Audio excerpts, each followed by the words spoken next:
Okay, here's a few seconds of the bowl I'm going to be showing work on today. Okay, here's a pretty well spalted oak crotch that I'm just getting ready to split. I peeled most of the bark off because it was pretty much falling off anyway. I'm getting ready to split it in half and then we'll see what happens. Okay, here is the log I split. It's an oak log with quite a bit of spalting. It probably has a little bit of a split right there. I don't know what that means to me yet. And you can see voids where worms and ants and whatever got in and around it. Okay, here is my piece of spalted oak, one of the two. The one with the most uniform thickness between the three pieces sticking out, the height. I did adjust it. You can see I've added a piece of wood underneath here and here to tip this around to get the two heights approximately level, because this is going to be the top and this will be the bottom. And we'll see what I do with the second half. Okay, I've mounted this up on the lathe now. I've got it where these sides are pretty planar, and the intent is this is going to roll up. This will be the bottom.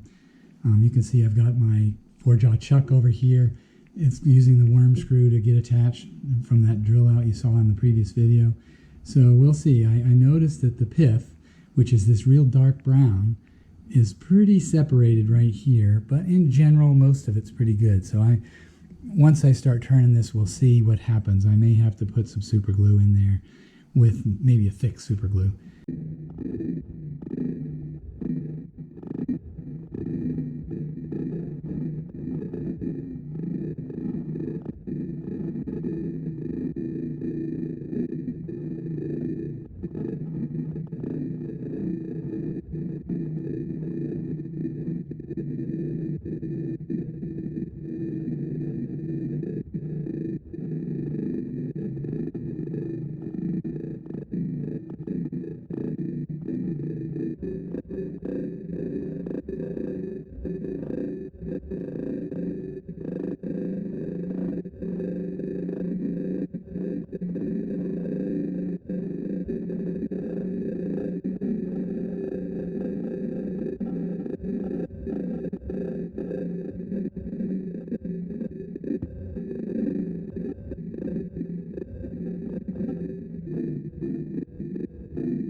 Okay, I'm going to be using my 2-inch disc and my Sandoflex to sand these surfaces. Most of this will be with the 2-inch disc, but there's some areas where it'd be helpful. Plus I'll sand around the back if I can get to it. Okay, I've turned the bowl around. I sanded this backside with the Sandoflex and my 2-inch disc. The Sandoflex was 120, 180, and the discs go from 60 to 400. And I've got it on the 4-jaw chuck. I took out my wood worm screw. My intent right now, I don't know why you guys ever believe me, because I never stay with what my intent is. My intent is to have a bead somewhere here that makes for a wall, a bowl that's small, and then I'm probably going to thin this down some amount and have just a shape outside of the bowl. I haven't decided exactly what I want, because as you can see, this is thicker here than over here. So I've got to have a bead that shows up enough, and as I go farther out, it's going to get even lower, so I won't make it too terribly bigger.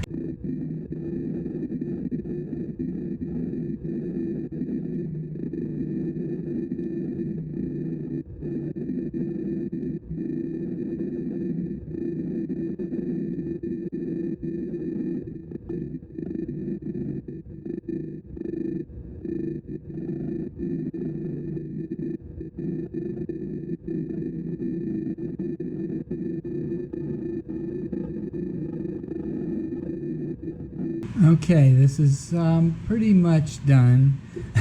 Now that I finished it, it makes me think of a chip and dip bowl, which, because of the way I got this with little holes and stuff, it's never going to put dip in it, but it looks good. And maybe you can put chips and chips. But in any case, I'm mostly done with the machining. I'm going to sand. I'll be sanding all this valley stuff. Haven't done that yet in this bowl. And then I'll do some more Sandoflex on these top And so I think I'm pretty close to done.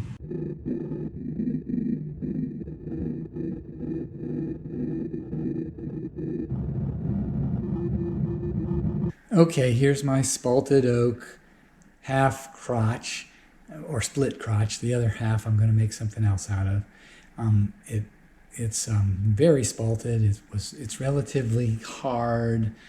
It's kind of a mix. There's some soft and some hard, and I'm not going to do any hardener or anything. I left it as natural edge. The bark was coming off mostly, so I had to force it off in some places, and I don't think it would have looked right if I had left the pieces on that were left. The shape is kind of like a chip and dip bowl, a three-cornered hat, the flying nun, who knows. You can't use it functionally as a chip and dip bowl because there's too many little holes and perforations. It's not a solid surface anywhere, but it's interesting. I think I've got it covered here.